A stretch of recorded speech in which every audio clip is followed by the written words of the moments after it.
নমস্কার বন্ধুরা, লোকসভা ভোটের দিনক্ষণ ঘোষণা হয়ে গিয়েছে। তারপরেই নির্বাচনকে অবাধ ও সুষ্ঠু করতে কঠোর পদক্ষেপ শুরু করলো কেন্দ্রীয় নির্বাচন কমিশন।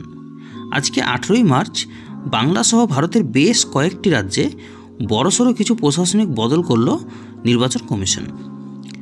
অপসারণের নির্দেশ দেওয়া হয়েছে 6 রাজ্যের স্বরাষ্ট্র সচিবদের। এই 6টি রাজ্য হল গুজরাট, উত্তরপ্রদেশ, বিহার, ঝাড়খণ্ড, হিমাচল প্রদেশ এবং উত্তরাখণ্ড। এছাড়া মিজোরাম এবং হিমাচল প্রদেশের প্রশাসনিক সচিবকেও অপসারণ করা হয়েছে।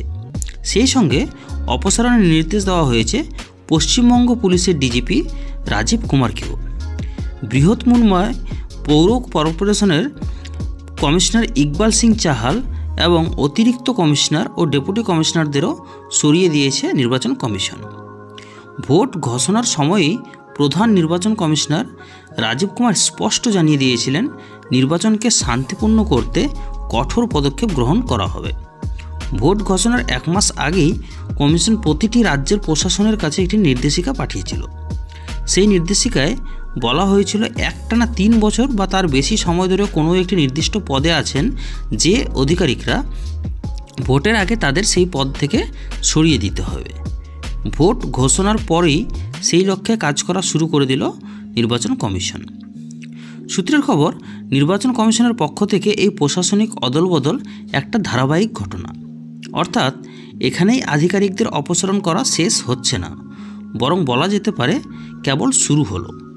একেবারে প্রশাসনের উপরের স্তর থেকে এই প্রক্রিয়া শুরু করা হলো। এরপর ডিএম, এসপি সহ আরও নিচুতলার প্রশাসনিক আধিকারিকদের সরিয়ে দেওয়া হতে পারে। যাদের বিরুদ্ধে অভিযোগ রয়েছে, যারা একই পদে 3 বছরের বেশি সময় ধরে আছেন বা যাদের বিরুদ্ধে পক্ষপাতিত্বের অভিযোগ রয়েছে, এমন আধিকারিকদেরই সরানো হবে বলে মনে করা হচ্ছে। তো বন্ধুরা, আপনাদের কি মনে হয় এই বছর 2024 সালের যে লোকসভা নির্বাচন রয়েছে, এটি কতটা শান্তিপূর্ণ হবে বলে আপনাদের মতামত?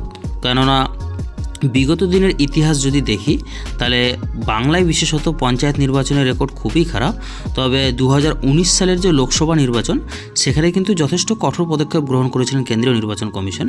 তো এবছর 2024-এর লোকসভা নির্বাচনে কেন্দ্রীয় নির্বাচন কমিশনের কী ভূমিকা থাকে, কতটা সুষ্ঠু ও শান্তিপূর্ণভাবে জনগণ ভোট দিতে পারছে, সেটা তো সময় বলবে। আপনাদের মতামত অবশ্যই জানিয়ে যাবেন এবং ভিডিওটিকে বন্ধুদের সাথে শেয়ার করবেন। ধন্যবাদ।